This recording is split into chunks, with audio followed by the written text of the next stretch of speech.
Well, there you are. You have arrived. Welcome, dreamer, to Cozy Tales Collective, where time slows, whispers take shape, and every flower has a story to tell. The fountain hums its quiet melody just beyond the bend, and a cozy nook awaits beneath the willow's embrace, perfect for those who dream and wonder. But before we begin, subscribe to this channel and comment where you are listening from.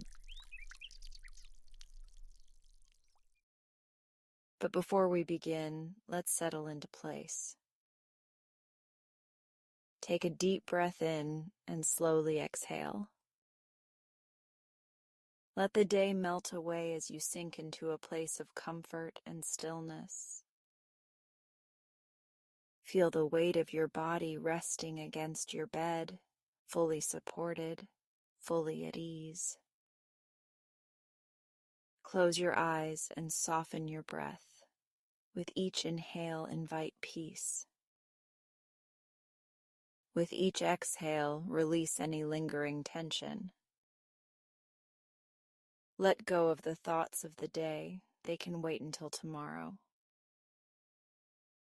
Right now, all that matters is this moment. Imagine a warm, gentle light surrounding you, like a soft blanket of calm. It soothes your mind, relaxes your muscles, and welcomes you into a space of quiet serenity. Your mind is open yet at peace, ready to drift into a world of imagination. Soon a story will begin, a gentle journey to guide you into deep, restful sleep.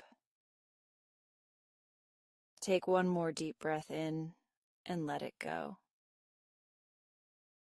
You are safe, you are relaxed, and you are ready to dream. Now let the story begin.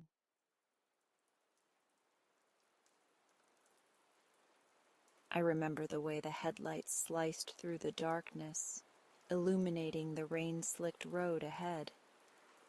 The storm had come out of nowhere, turning what was supposed to be a simple late-night drive into something eerie, something wrong. Liam's hand was warm in mine, his thumb tracing slow circles against my skin, a silent reassurance that everything was okay. It was always okay when he was with me. But then, in the space of a heartbeat, everything changed. A flash of blinding light, the deafening shriek of tires skidding against wet pavement, the sickening crunch of metal folding in on itself. My body jolted forward, Liam's grip tightening for just a moment before he was wrenched away from me. Then nothing. Darkness. A void. When I surfaced, I felt weightless, as though I was floating in an abyss, caught between dreams and reality. There was a distant beeping, the rhythmic sound of machines, the sterile scent of antiseptic and something faintly metallic. I blinked, vision swimming as a blurry ceiling came into focus. Hospital lights. My breath hitched, panic clawing its way up my throat. My body felt heavy, sore in places I couldn't quite pinpoint. I tried to move, but a firm hand pressed against my shoulder. "Emma, don't try to sit up." Olivia. Her voice was thick with something I couldn't place, something foreign. My sister, my rock, the one who always knew what to say, sounded broken. I swallowed hard, my throat raw. "Liam?" The word barely made it past my lips. My heart pounded, an unrelenting drum against my ribs as I turned my head, searching for him. "Where's Liam?" The silence that followed was the longest moment of my life. Olivia's face crumpled. tears spilling down her cheeks as she shook her head. "Emma!" Her voice cracked, a sob escaping before she could stop it. "Liam didn't make it. No, no, no, no." The world tilted, and suddenly I was free-falling into nothingness. My lungs refused to work, and for a terrifying second I thought I was dying too. My mind refused to process the words, to stitch together the reality Olivia was trying to force upon me. Liam wasn't gone. He couldn't be. He was here. He was supposed to be here. We had plans, a wedding, a future, a life. I shook my head violently, pain splintering through my skull. "No, you're wrong. He was right there. He was driving. Emma!" Olivia's voice broke through the hysteria creeping in. Her arms wrapped around me, holding me together as I shattered. "I'm so sorry," I screamed. The sound didn't feel like my own. It was raw, guttural, ripped from the deepest part of me. Agony unlike anything I had ever known took root inside me, an unbearable weight pressing down on my chest. I couldn't breathe. I couldn't think. I couldn't exist in a world where Liam didn't. The days blurred after that. Time became an abstract concept, moving both too fast and too slow. The doctor said I had a concussion, a few fractured ribs, but none of it mattered. The physical pain was nothing compared to the hollow ache inside of me. I existed in a fog, surrounded by murmured voices and sympathetic touches, but I felt nothing. Liam was gone, and I had survived. The thought haunted me. It whispered to me in the quiet moments, gnawed at the edges of my sanity. It should have been me. If I had done something differently, maybe he would still be here. Maybe he wouldn't have had to pay the price for my existence. I should have been the one to die that night. But I didn't. Instead, I was left with a gaping hole where my heart used to be. Olivia stayed by my side, refusing to leave me alone for more than a few minutes at a time. She held my hand when the nurses checked my vitals, forced me to eat when all I wanted was to disappear, and spoke softly to me in the dead of night when I woke up gasping for air, the nightmare of the crash playing on an endless loop in my mind. Liam's funeral came and went, but I wasn't there. My body was, dressed in black, standing at the gravesite, but my mind was somewhere else, lost in the moments before the accident. The last time I heard him laugh, the way he kissed my forehead before we got in the car, the sound of his voice telling me he loved me. I didn't cry, I didn't speak, I just existed, until Olivia told me about the support group. "You don't have to talk," she promised, brushing my hair out of my face. "You just have to listen. Maybe it'll help." Nothing could help me. Nothing could bring him back. But I nodded anyway because it was easier than arguing. It was easier than seeing the worry in her eyes deepen, than making her hurt even more than she already was. So I went. Dr. Evelyn Hart's grief support group met in a quiet room at the community center. It smelled of stale coffee and something faintly floral, as though someone had tried to make the space feel warm, welcoming. It didn't matter. Nothing felt warm anymore. I sat in the circle of folding chairs, surrounded by strangers who carried their own grief, their own losses. Some spoke in hushed voices, sharing memories of the people they had lost, their pain echoing in the small room. Others sat in silence, their gazes hollow, mirroring the emptiness inside of me. Dr. Hart's voice was gentle when she spoke, but her words barely registered. I stared at my hands, at the way my fingers trembled slightly even though I felt nothing at all. I wasn't sure why I was here. What could these people possibly say that would make anything better? What words existed in the universe that could erase the unbearable reality of Liam's absence? The answer was simple. None. But I stayed, because leaving meant facing the world outside, a world without him. And I wasn't ready for that.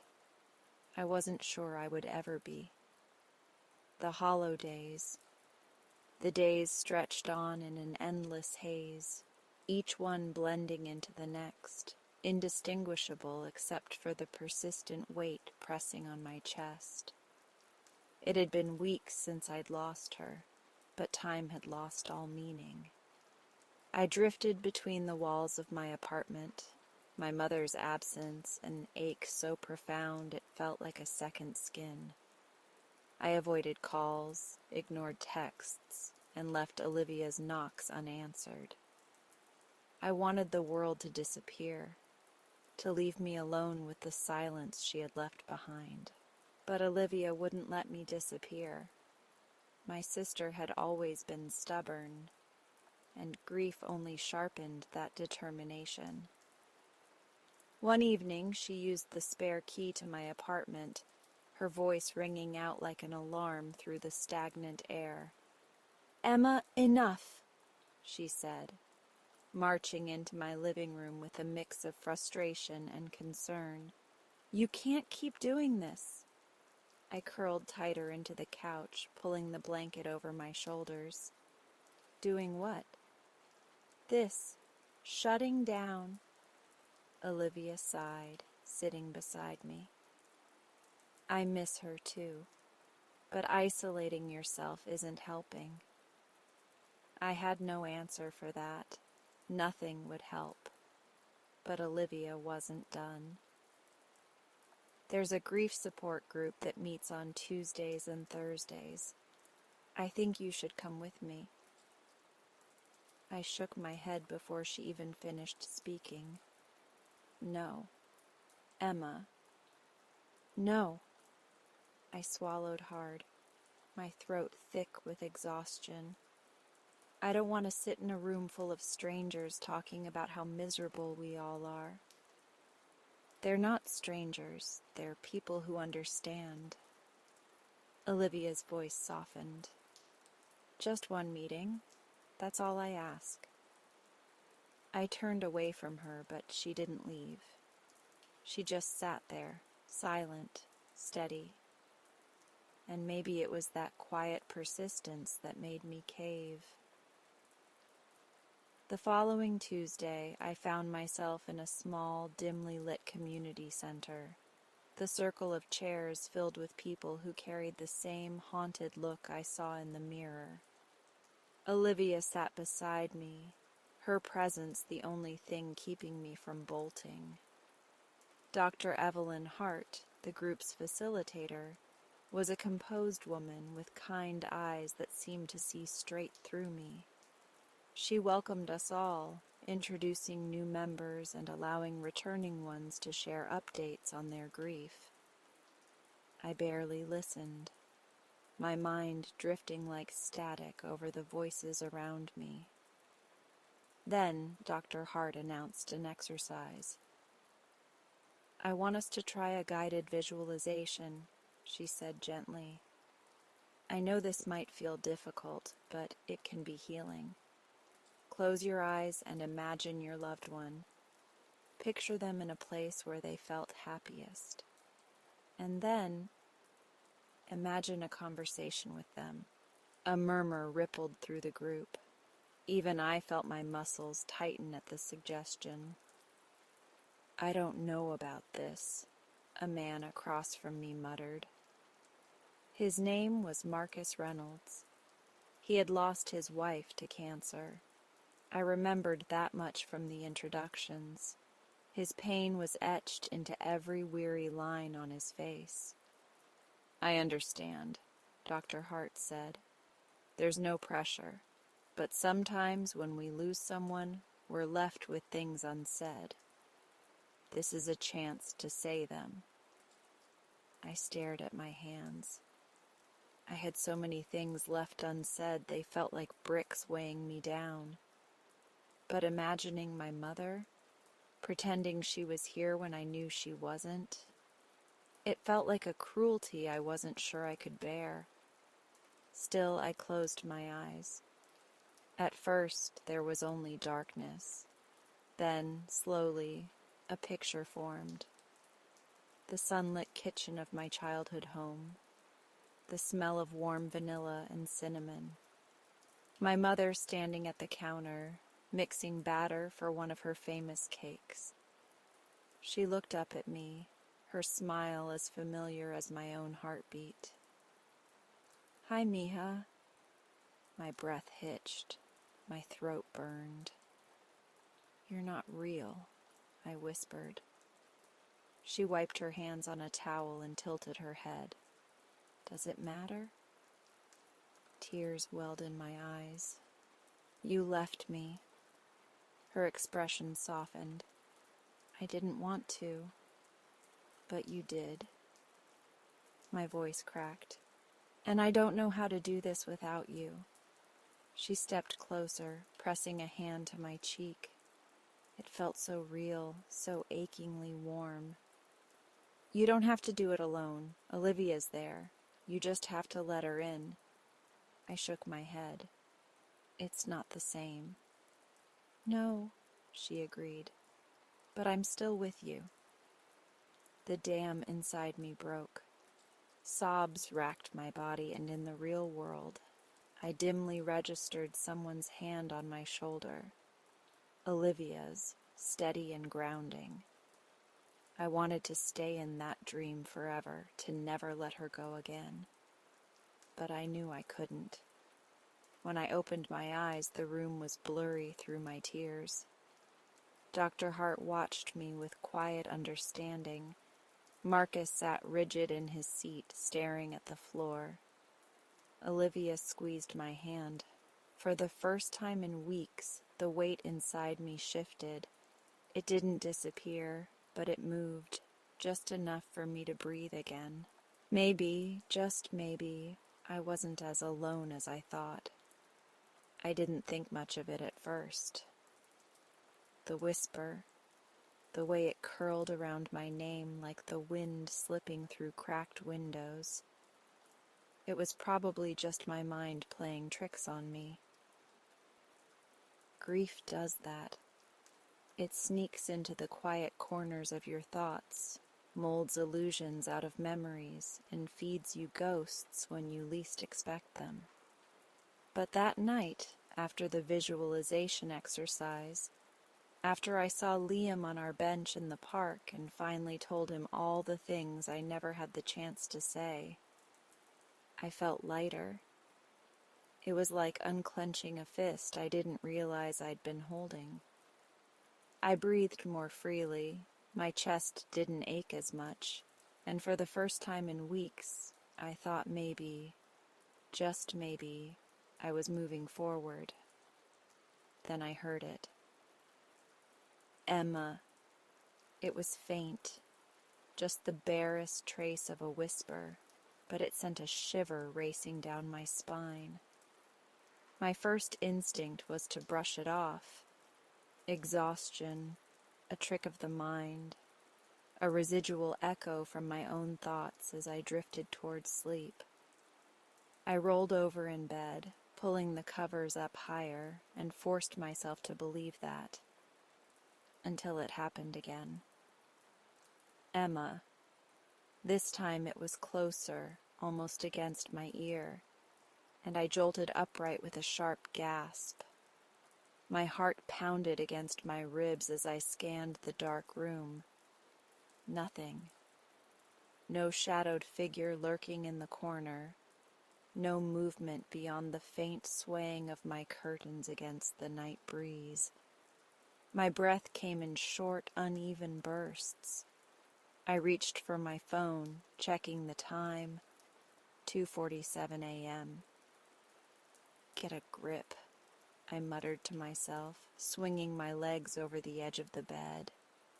My fingers were trembling slightly as I pressed them against my temples. I had read about auditory hallucinations before. They could be part of the grieving process. The mind, desperate to hold on to what's gone, recreates familiar sounds. That had to be it. Just my mind's way of trying to keep Liam close, but it felt too real. I stood and made my way to the kitchen, filling a glass with water. The house was eerily silent, the kind of quiet that makes your own breathing sound too loud. I took a sip and leaned against the counter, willing myself to calm down. That was when I felt it, a presence. It wasn't tangible, not something I could reach out and touch, but it was there, thickening the air, brushing against my skin like a static charge before a storm. I turned, my pulse hammering in my throat. Still, nothing, but the sensation wouldn't leave. It settled into my bones, an instinctive knowing, the way you can sense when someone's watching you, even if you can't see them. Liam? The name fell from my lips before I even realized I'd spoken it, and the moment it did, the air in the room shifted, just slightly, just enough. My breath caught. I waited, half hoping for an answer, half terrified that I'd actually get one. But the silence stretched on, heavy and unyielding. After what felt like forever, I forced a small, self-deprecating laugh and rubbed my arms. I need sleep. I turned off the kitchen light and made my way back to my room. As I slipped beneath the covers, I told myself it was all in my head. It had to be. But deep down, in that quiet place where logic gives way to instinct, I wasn't so sure. The next morning, I chalked up the experience to exhaustion and stress. I had barely been eating properly, barely sleeping. It made sense that my mind would conjure up things that weren't really there. So I pushed it aside, went about my day, and tried not to think about it, until it happened again. This time, I was wide awake, sitting on my couch with a book I wasn't really reading. The late afternoon sun streamed through the windows, filling the room with warmth, but I suddenly felt cold, the kind of cold that sinks into your skin no matter how high the temperature is. And then I heard it. Emma. A whisper, but not from my own thoughts. It came from somewhere behind me. I whipped around so fast my neck protested, but once again, nothing. Just my empty apartment, the muted hum of life carrying on outside my window. Panic started to coil in my stomach, but before it could take root, something else happened. A scent, familiar and unmistakable, drifted through the air. Liam's cologne. The one he always wore, the one that used to cling to his hoodies, the one that still haunted the shirt I hadn't been able to bring myself to throw away. My breath hitched. My fingers dug into the fabric of my jeans. This wasn't normal. This wasn't just grief. Tears burned behind my eyes as I whispered, "Liam?" Nothing. But the scent lingered, wrapping around me like an embrace, like a presence unseen but undeniably felt. And for the first time since he died, I let myself wonder, really wonder, if maybe, just maybe, he was still here. Over the next few days, the occurrences only grew stronger. The whispers persisted, always just at the edge of hearing. Shadows flickered where there should be none. Objects moved, not dramatically, not in the way movies depicted ghosts, but in small, barely noticeable ways. A book slightly ajar on the shelf when I knew I'd placed it flush. A pen rolling across the table without reason. The blanket on my couch rumpled as if someone had just been sitting there. And always, always, the scent of his cologne. I stopped trying to rationalize it, because deep down, I knew the truth. Liam was still here. Not in a way I could see, not in a way I could reach out and touch, but he was here. I could feel him in the quiet moments, in the spaces between breaths. And for the first time since losing him, the weight of his absence didn't feel quite so heavy. It felt like a whisper, a presence, a promise that I wasn't alone. Not really. I used to believe in signs. I used to think that the universe had a way of nudging us toward things we needed to see. But I had never considered that those signs could be sent by someone no longer alive. Liam had been gone for 3 months. 90 days of learning how to exist in a world that no longer held him.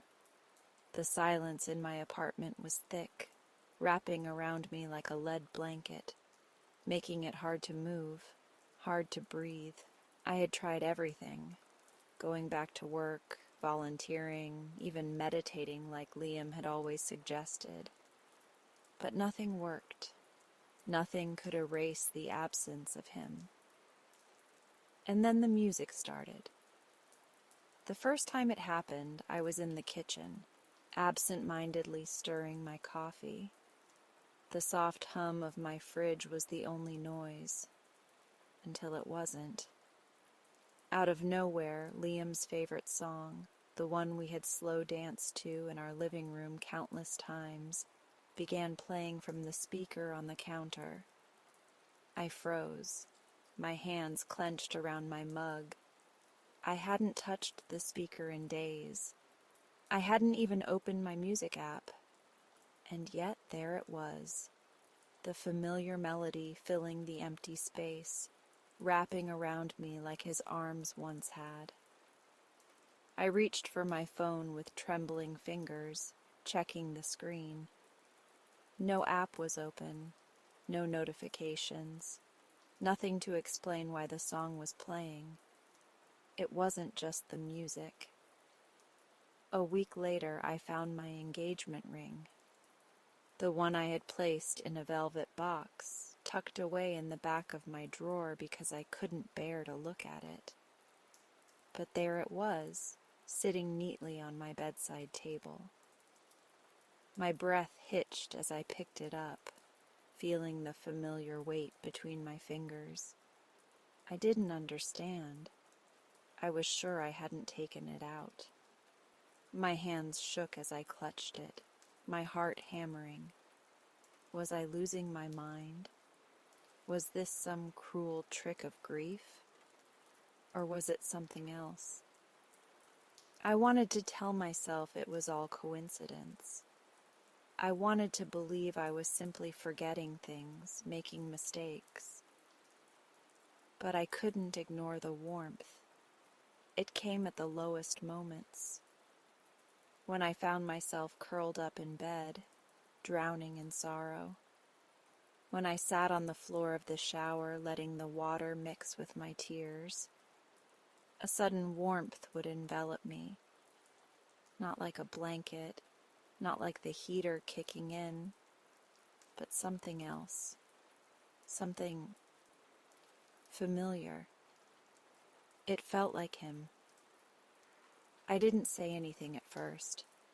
I was too afraid to give voice to the thoughts creeping into my mind. But the signs continued. My favorite book, the one Liam had given me, kept appearing on my nightstand, even after I had put it away. The scent of his cologne would linger in the air, faint but unmistakable. Finally, I told Olivia. We were sitting at a cafe, a place we used to frequent before my world fell apart. She had been watching me carefully, her eyes full of concern, her fingers wrapped around her coffee cup as though grounding herself. "I think Liam is still here," I blurted out before I could stop myself. Olivia's brows knit together. "What do you mean?" I hesitated, my heart pounding. "I mean, I hear our songs playing out of nowhere.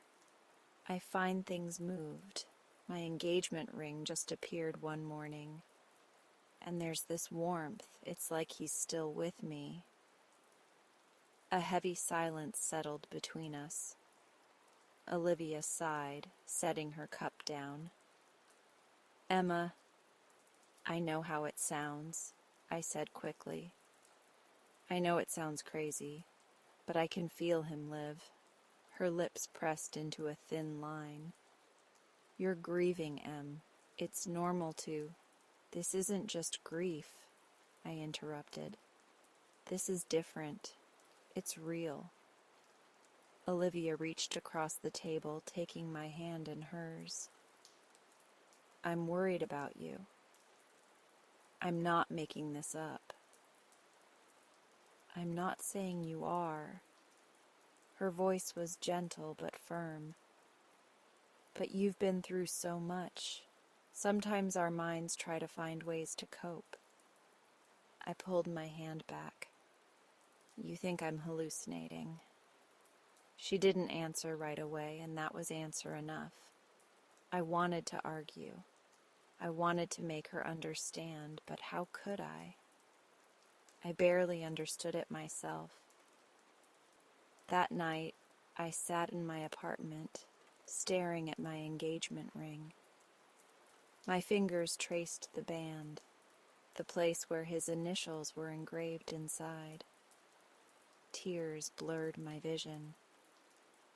"Liam," I whispered, "are you here?" Silence. Then a soft creak, the same sound the floor made when he used to step into the room. My breath caught in my throat. I closed my eyes, feeling the warmth settle around me once more. Maybe I was losing my mind. Maybe Olivia was right. Or maybe, just maybe, love didn't end with death. The first time I heard Liam's voice, I thought I was losing my mind. The world had already tilted too far, the balance of life forever shifted since he left it. But then, his voice, it was unmistakable. A whisper at first, like the wind stirring dead leaves in the fall. Then clearer, steadier. "You're not crazy, Emma." I jolted awake, my heart hammering. The darkness of my bedroom pressed in, but the voice was real. I knew it was. My breath caught in my throat as I sat up, pressing a hand to my chest. "Liam?" I whispered, afraid that if I spoke too loudly the illusion would shatter. "Yeah." His voice was warm, familiar. "It's me." Tears welled in my eyes. I closed them, fearing that if I opened them, reality would take him away. "I miss you." "I know." There was a pause. "I miss you too." The next day I chalked it up to exhaustion. Grief had done stranger things to people, but it kept happening. Over the weeks, the voice became more than just words in the wind. It became conversations, real ones that made me laugh, ones that made me ache. And the strangest part? He wasn't just a phantom of sorrow.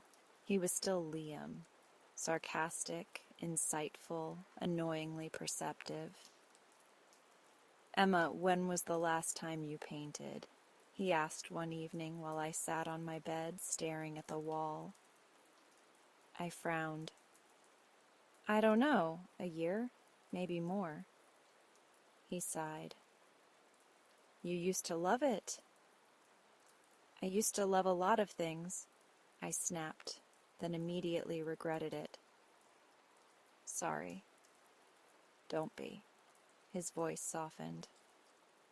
"But you should pick up a brush again." I didn't respond, but his words stuck to me like wet paint. I met Marcus at the coffee shop a few days later. He had called saying he wanted to check in. We weren't close, but we had known each other through Liam. The connection was enough to bind us in a quiet, unspoken understanding. Marcus stirred his coffee absently. "You ever feel like you're drowning?" I looked up from my untouched drink, his words cutting through my thoughts. "Every day," I admitted. He nodded as if that was the only answer he had expected. When my dad died, it felt like the world had no color, just gray, and I hated the people who moved on, as if life was something you could just pick up and carry again. I tightened my grip around my mug. "Yeah." Marcus hesitated, then continued. "I used to drink too much, almost lost my job, pushed people away. I thought if I heard enough, maybe I'd pay off the debt of losing him." His words struck a chord deep in me. "And now?" I asked hesitantly. "Now?" He exhaled slowly. "Now, I know grief isn't a debt to be paid. It's just love with nowhere to go." The weight of his words settled between us. He had found a way through the storm. Maybe I could too. That night, Liam's voice came again. "You're listening now," he said, approval lacing his tone. I sighed, lying back on my bed. "I don't know what I'm supposed to do." "Start small," he suggested. "Pick up a paintbrush. Talk to Marcus again. Just don't lock yourself away." I swallowed hard. "It hurts." "I know," he murmured. "But you're still here, Emma. That has to mean something." Tears slipped down my temples into my hair. Maybe, just maybe, he was right. I still hear him. It's not in the way I once did. Not in the rustling of bed sheets or the creak of the floorboards as he shuffled into the kitchen half asleep. It's different now, quieter, yet just as strong. He's in the space between my thoughts, in the warmth that lingers when I remember the way he laughed or the steady weight of his hand in mine. Dr. Hart calls it continuing bonds. I call it survival. When she first told me that I didn't have to let go of Liam, that love could transform rather than disappear, I nearly laughed in her face. Every book, every grief counselor, every well-meaning friend had told me the opposite. "You have to move on," they'd say, as if grief was a bad relationship I needed to break up with. But Dr. Hart offered something different, an invitation, not an instruction. She asked me to find the places where Liam still lived, not in body, but in love. So I started writing to him. At first, it felt ridiculous.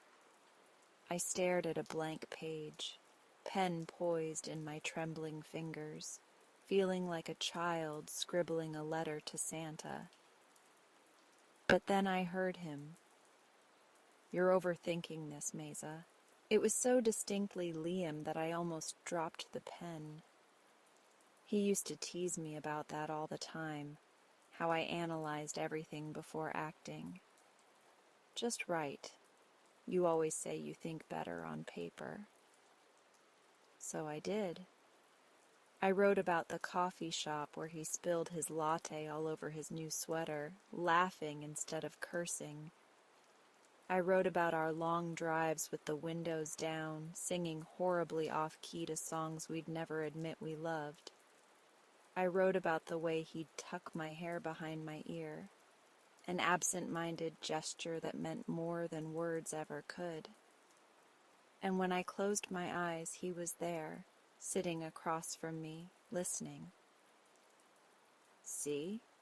he'd say, grinning. "I told you I'd never leave." I filled page after page, conversations unfolding between us in ink and memory. And the strangest thing happened. I started feeling lighter. The grief that had once wrapped around my chest like iron chains loosened, just enough for me to breathe. I still missed him. God, I missed him. But I wasn't drowning anymore.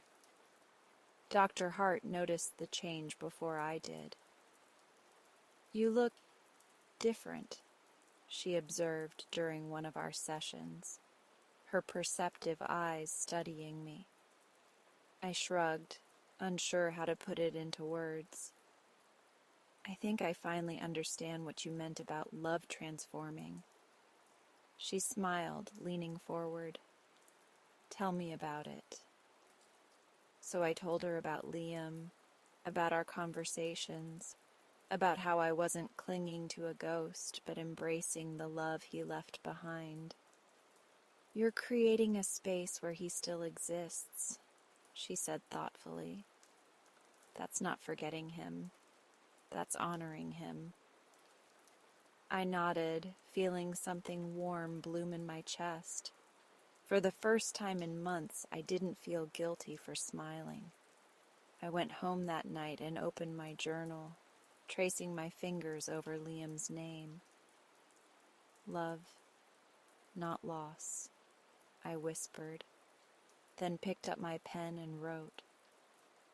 The morning air carried a crispness that hadn't been there before, as if the world had shifted subtly, marking a new beginning.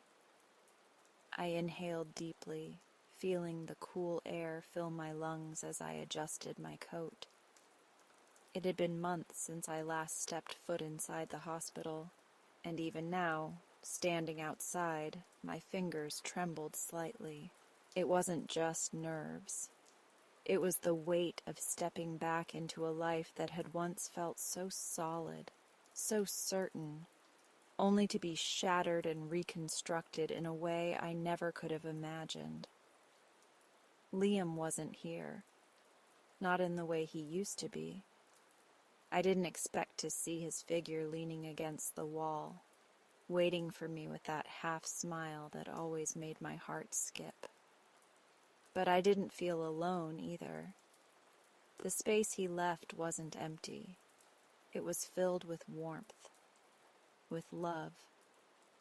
It lived in the memories that no longer haunted but comforted me. It was a presence woven into my very being, the way the scent of old books lingers long after the pages are closed. "Emma?" I turned, my heart hammering for an entirely different reason as Marcus approached. His familiar, steady presence was grounding, even if there was something unreadable in his expression. He had always been a rock, solid and unwavering. Yet today there was a softness in his eyes, a quiet understanding that made me swallow back the lump in my throat.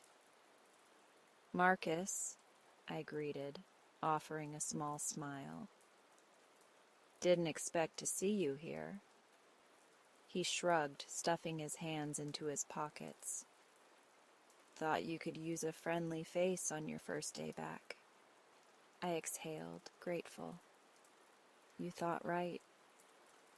Walking through the hospital doors, the familiar scent of antiseptic and coffee hit me.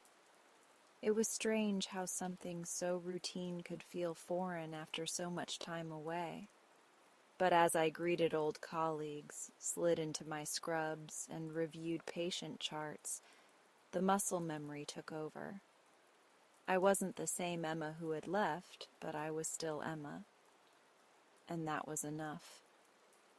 Lunchtime found me outside on the hospital terrace, sipping coffee and watching the world move.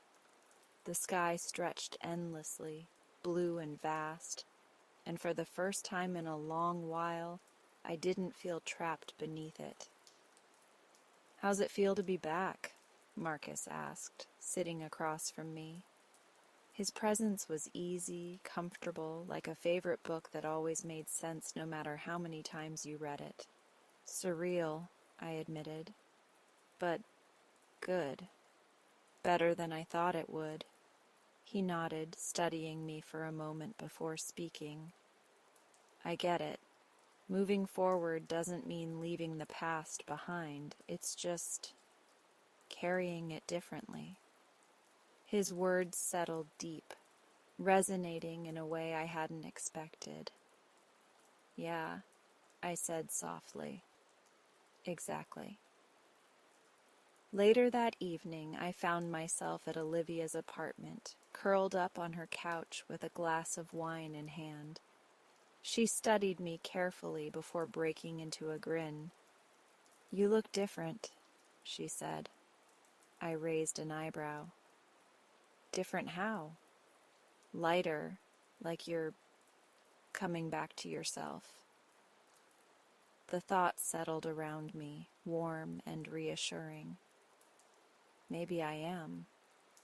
The truth was, I had been so afraid that healing meant losing Liam, that letting go meant forgetting.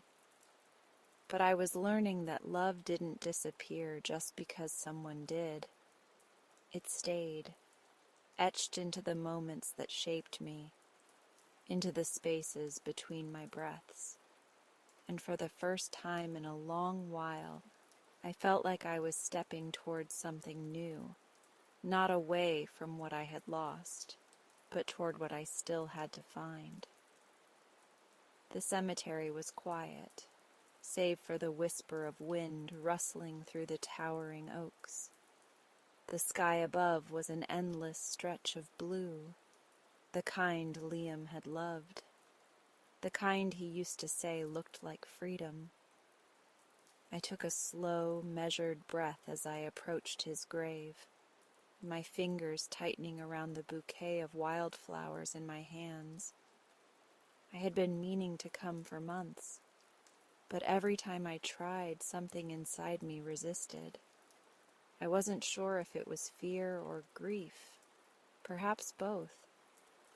But today, something had changed. The headstone was simple, understated, just like Liam had been. His name etched in stone, final and unyielding. A lump formed in my throat as I knelt before it, placing the flowers gently at the base. I traced his name with trembling fingers, the coolness of the stone sending a shiver through me. "Hi, Liam," I whispered, my voice barely above the wind. "It's been a while." The silence that followed was unbearable, but I pressed on, letting the words I had swallowed for so long finally spill free. "I'm sorry it took me so long to come. I wanted to. I didn't know how to face this."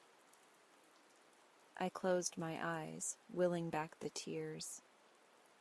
"You'd probably tell me I'm being stubborn again, that I'm making things harder than they need to be." A small, sad smile tugged at my lips. "You always saw through me." I let the breeze carry my words, hoping somehow they reached him. I spoke of everything, of Olivia and how she was growing into the brightest little soul I had ever known, of Marcus and how he had become my rock when I felt like crumbling, of the quiet moments when I missed Liam so much it physically hurt. I think I was afraid to come because I didn't want to say goodbye, I admitted, voice raw, because a part of me thought that coming here meant letting you go. My fingers curled against the grass. But I know now that's not how this works.